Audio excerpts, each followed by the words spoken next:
Content warning. The stories and themes shared throughout this podcast may contain themes that can be distressing for you. If needed, please pause and do what you need to do to take care of yourself. If needed, please reach out to a mental health professional for support.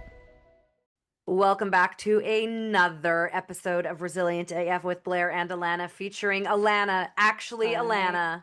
I am here live in the flesh, live in Winnipeg in the flesh. Live and fleshy. Fleshy as flesh. Oh my gosh, what is going on in your world? So Alana and I, we spent a lot of time together in September. We were together in LA for the Emmys Gifting Lounge, and then I came to Winnipeg for a full week, which is kind of unheard of. So we spent a lot of time together, like almost half of September. It was so nice, and you got to experience Lenny in his prime. So Lenny, to not be confused, it's not our dead dad, which we did go see. We also went and saw our dead dad, but But Lenny is Alana's British short hair cat who is like super lovey-dovey and super cute. yeah, he was Funny. just all over me. He kind of smells like belly button right now, which is, Ew. I know. I know. Better than sneeze. Uh, I don't know. Different? It's not great. And I don't know why he's smelling like that, but he's been all up in my business today, which is So it's cute. time for maybe a bath. Yeah, I don't know how to do that. Don't they give Don't worry, themselves TikTok bath? does. TikTok can tell you how to bathe cats. Eh, And I think yeah. you could also document it. Blair wants me to give Lenny a bath so she can benefit from seeing Lenny have a bath. Yeah. So what's going on in your world, Alana? Well, you were here in September, which was great. I recently presented at a conference, and that was my first first time ever presenting. Good job. Sorry. Teddy just came in with a toy, a ball, but it's on a stick. Oh, so he's like walking He's like "Wah, walking wah." around. Yeah, he's walking around, but like the stick is getting caught on everything, like my mirror and my plants.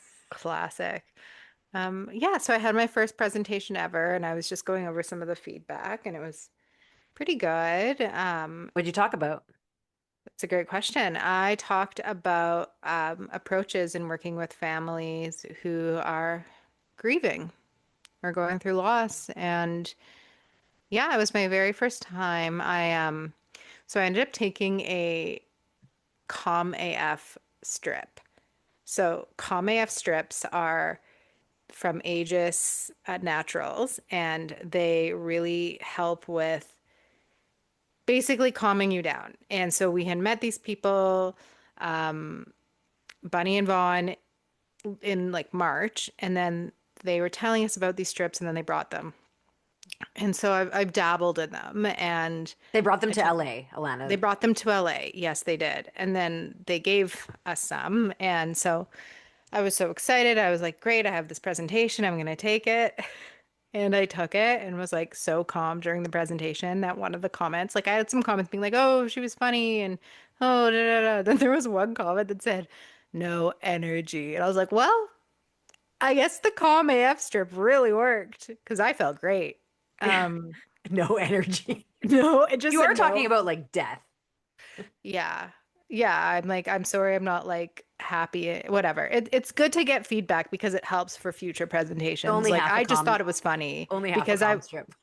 Next so time. yeah, maybe only half a comm strip next time. Anyway, so I did that presentation and I'm at the end of a contract in this job that I was in, which I love so much. And maybe one day I will go back in this capacity, but for now, I will stay on the program in a casual role, just doing different types of social work tasks.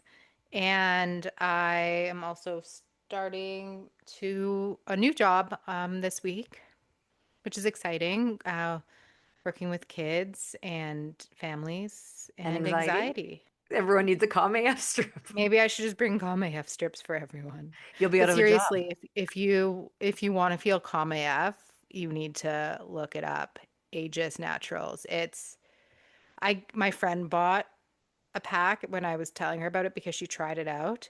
And she tried it out, and then we ended up having a really stressful work situation. And she like didn't get activated at all. And then after I was like, I think the strip might be working. She's like, oh my God, it is. Anyways, Magic. yeah. So yeah, that's the update in my life. So I'm gonna be doing a smorgasbord of jobs. But keeps it interesting, yeah? Keeps it interesting. I'm happy I get to stay within the palliative realm. I'm happy I get to work with anxiety. I really like working with anxiety. So yeah. How about you? I know your update's going to be much different than mine. Oh my gosh. Where do I begin? Well, things have been going good with the grief and resilience expert training course. Mm, We're going to be right. running it again in January, and we're going to do it for 3 weeks, twice a week. So that's really exciting. Yeah. And yeah, just working on the next two books and my grief coaching and some marketing clients. And I was just getting ready to, go on a yoga retreat. So by the time you listen to this, I'm going to be offline. I'm have my project manager managing my inbox Remind me, when do you go? a Monday. So Oh, So I have some like I'm not even managing my box. My out of office is going to be off.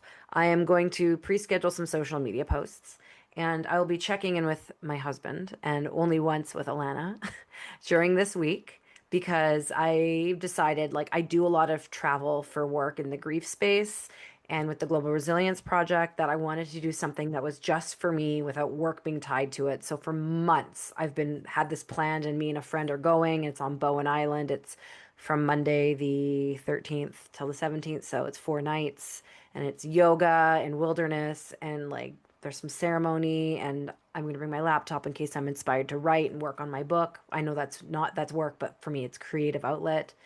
And, I'm just excited to shake up my routine because I'm about to go into a very, very hectic season. But my hectic season started a little early. So on October 2nd, it was the 6th anniversary of Shane's heart attack. Shane had a heart attack and quadruple bypass surgery. And so last Thursday, or like on October 2nd, I was sitting in my office and Shane came in and his like leg kind of gave out. And he's like, well, that's weird. My leg's like not really working. I'm like, that is weird. And we just kind of like ignored it. And then like it didn't get any better. And he was lying down because he felt weird. And I was looking up symptoms and I'm like, I think you might be having a stroke. And he's like, no, there's no way. But we have a friend who's a doctor, a neighbor, and messaged the doctor. And classic Shane. the doctor came over and like did some tests and was like, you should go to the emergency. So October 2nd at 10 p.m., I was already in bed sleeping. I woke up and took him to emergency. By 1:30, I left because I needed to go to sleep because I had some really big speaking engagements the next day that could not be rescheduled. Well, they probably could have, but no. And he had some tests done, a brain scan, and there was nothing that showed on the brain scan. But with his symptoms, they determined it was a minor or like a suspected minor stroke. So on the 6th anniversary of Shane's heart attack, he had a minor stroke. And then navigating the medical system here has been crazy. So I went home and slept for a few hours, woke up, and then got ready for my day just in case I had to go from the hospital to my speaking. And the hospital discharged him at like 8 a.m. He never was fully admitted. He was given a prescription for an what's it called, coagulant, like a Yeah. medication, so he didn't have any more clots. I think it's like a And blood thinner. yeah, and yeah, we were told that we'd hear from like the minor stroke clinic, the TIA clinic, about an appointment to get assessed. So this is Thursday. We wait. We don't hear over the weekend. Obviously, like I knew this, but there was nowhere that indicated this that they're not open on weekends. I called first thing on Monday morning, and the nurse said that they just got into work and that she would look into his case and get back to me. And she got back to us saying there was no neurologist available. There's no neurologist in Kamloops where I live for 2 weeks. So our referral was sent to Kelowna, which is 2.5 hours away, and that they would be in touch. And a couple hours later, they reached out with an appointment. So the appointment is on Thursday. So by the time you're listening to this, we would have had the appointment, but you're not going to have the full update until the next time we record this podcast. But the biggest thing is making sure He doesn't have a major stroke if this was a stroke, because a minor stroke usually is indication that a bigger stroke is coming. Hmm. So it's been really hectic. Like, but what's been really interesting is remembering like what happened in my body, in my mind when the heart attack happened, and then like when the miscarriage happened and all that. Because I'm in a different headspace and I have been implementing so many tools for my nervous system, this was a completely different experience for me. Like I remember sitting in the hospital, like I kind of felt like I was gonna cry, but not really. And I was like, oh, like interesting. And then the next morning, like I just kind of did what I had to do, went to Starbucks. I went to Starbucks like 3 times on Friday. I definitely That's how keep, you coped. well, I needed to stay awake because I had to speak twice, one until, like one till late Past your into the night. bedtime. Yeah, one past my bedtime. And but yeah, like I Friday was got Shane home, had to go get his prescription, and Stephanie Sarazin, who is one of our experts in ambiguous grief in my course, and I'm going to be featured in one of our books. She called me. Well, we were supposed to have a call, and I don't know. I was busy. Hey, like I sat in my car, and all of a sudden had my mentee be like I had a full fucking cry, and Yeah. like I was starting to, and then I realized I was late for the call, so I called her, and then she held space, and it was really great, and she got to participate in my mentee B. But other It's than interesting that, that you call it a mentee be. Like, I wouldn't even well, I can't explain. classify. I don't. It's This is not the place to talk. Like I spiraled. Oh, okay, maybe it was a mentee be No, then. no, it was. I know. I know when my mentee bees are mentee bees, and when I'm crying because I'm sad. Like there's, yeah. And she held space, and I pulled myself together. And like obviously I'm worried and I'm tired, but like I have these tools, and so like making sure I'm journaling and sleeping, and I've rearranged some things in my schedule, and I'm doing what I need to do. And I just had a massage, and I have another massage next week. And oh my God, what perfect timing for a yoga retreat for me and my Yeah, nervous system. that'll be really nice. Yeah, so Shane's starting to feel better. He's starting to get movement, like full movement back in his left arm and leg, but it's not 100%. He's still very tired. So I'm looking forward to having more answers. And next time Alana and I do a podcast update, I will update you all. But so it's been exciting, but not the good type of exciting.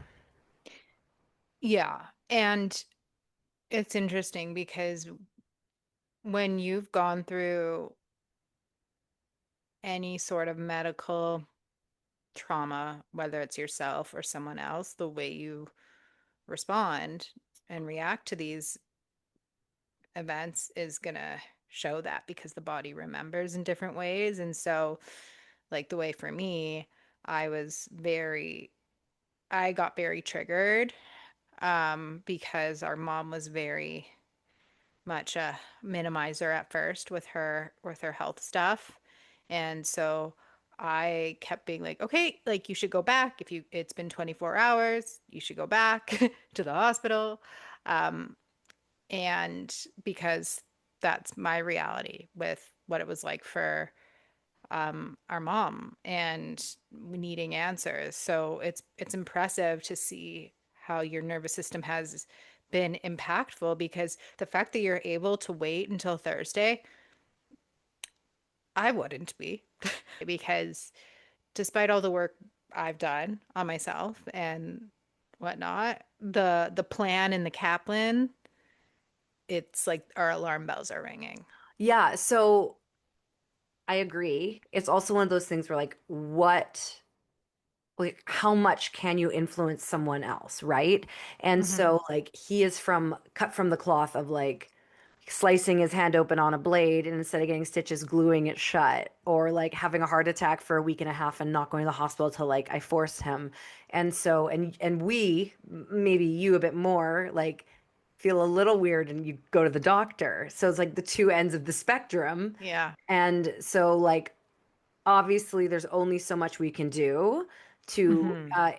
influence someone's medical decision. So like when I said to Shane, like, I think you're having a stroke, and he's like, no, but obviously something there, like he maybe Googled it. I don't really know, but something there was like, I should talk to my friend who's a doctor. And she came over and was like, you should go to the doctor. It might be a stroke. And so like being his wife is giving him advice is different than like someone from the outside.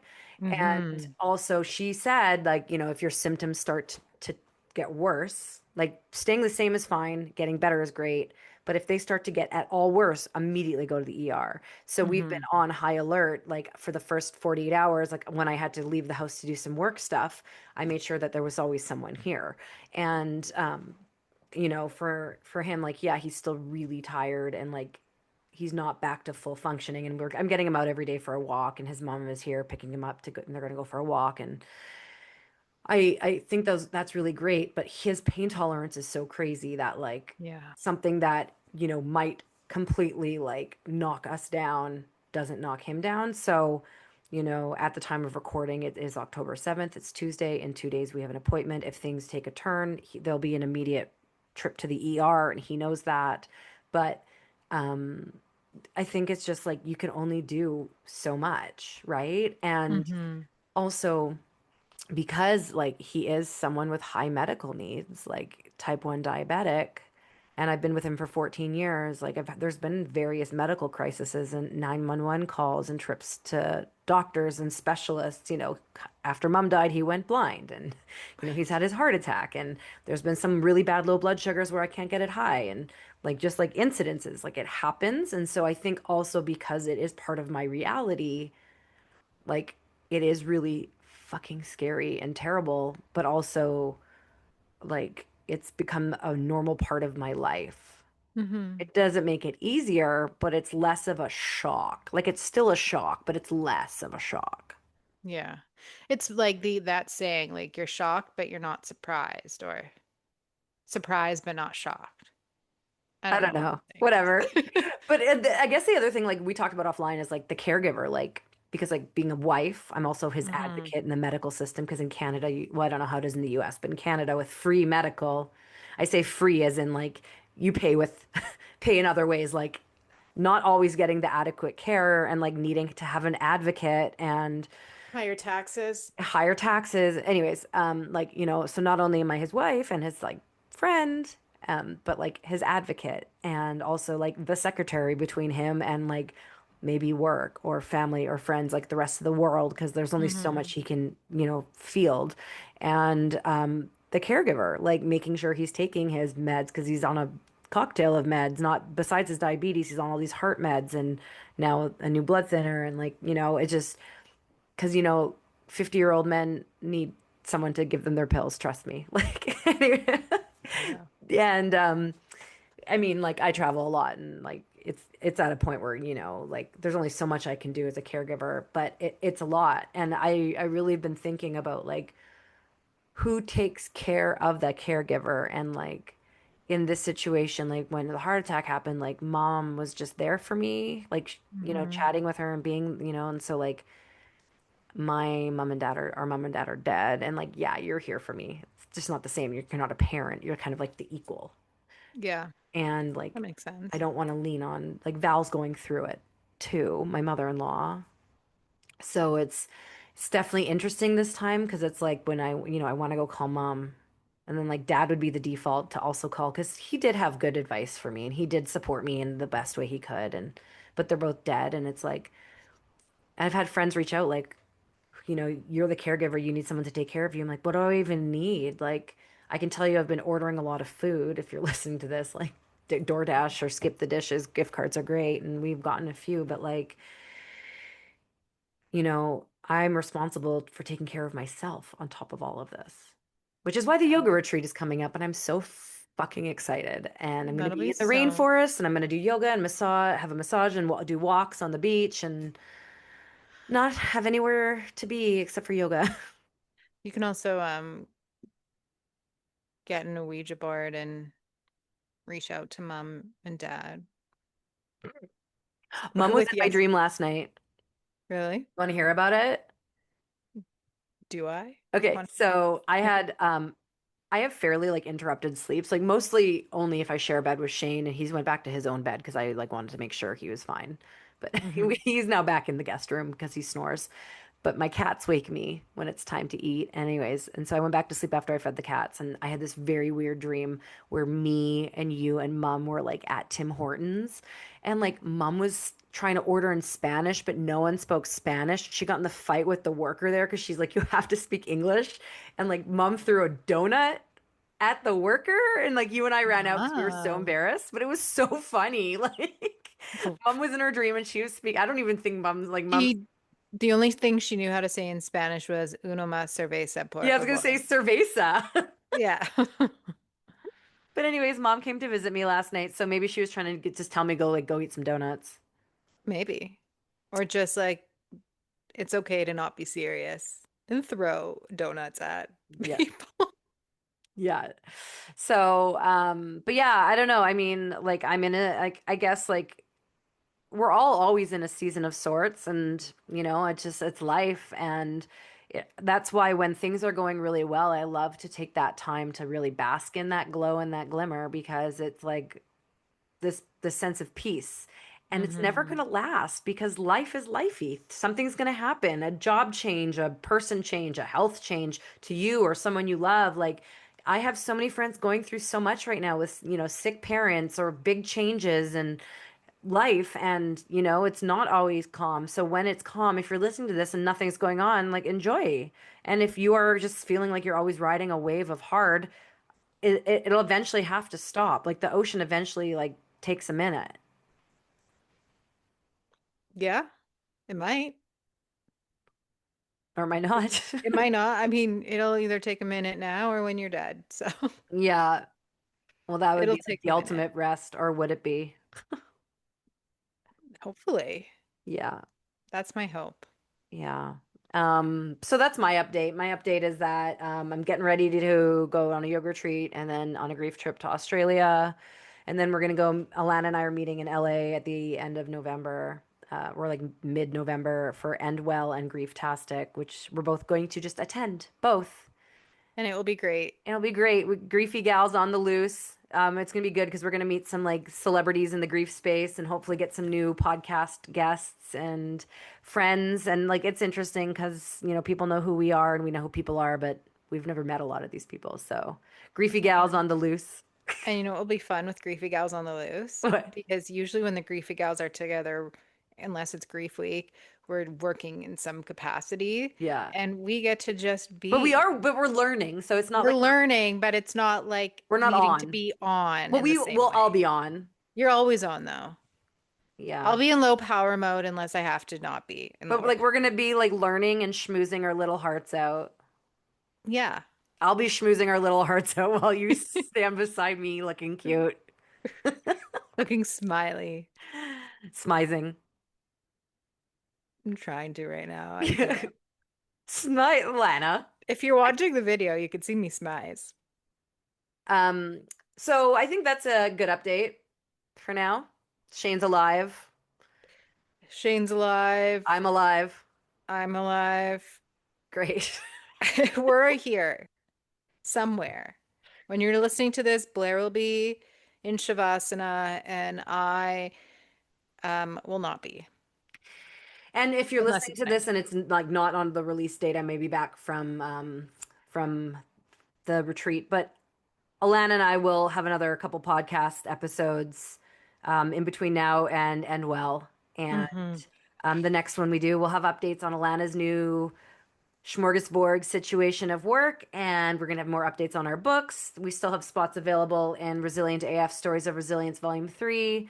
There's still some spots on the grief trips. There's Australia coming up and the Maldives in February and Bali in April. And, maybe you're listening to this and you're like, I want to be a guest on their podcast. Reach out. Like, we're looking for guests who have stories of overcoming challenges. Yeah, you can. Yeah, You raised your hand, Alana. I Yes, did because Alana. hi, I have a comment. I Yeah. have an idea of what we can call this episode. And Okay, what should we call it? Because I was gonna call it Calm AF. oh, I was gonna call it Smorgasbord and Strokes. Uh, No. well, I don't know. We'll talk about it offline. Okay. That's We'll see. smorgasbord. Like, how do you even? That's a very big word. I think it's spellable. Okay, fine. It's going to be Smorgasbord and Strokes. Calm AF colon smorgasbord No, and we'll strokes. we'll save that for another time. Okay.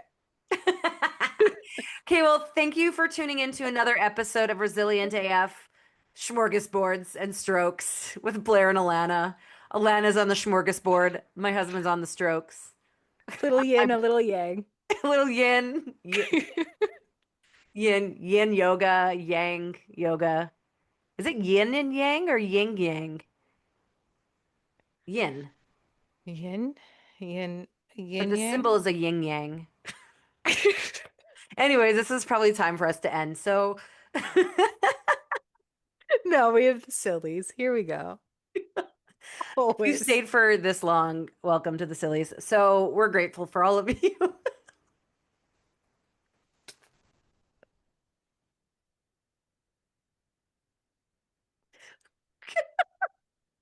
Oh, Michelle, please edit this. Or don't. Or don't. Michelle's our podcast producer. Shout out to Michelle. We're grateful for all of you.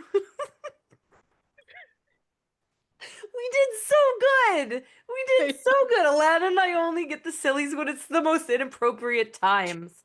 Like right now. Alana, shut your camera off.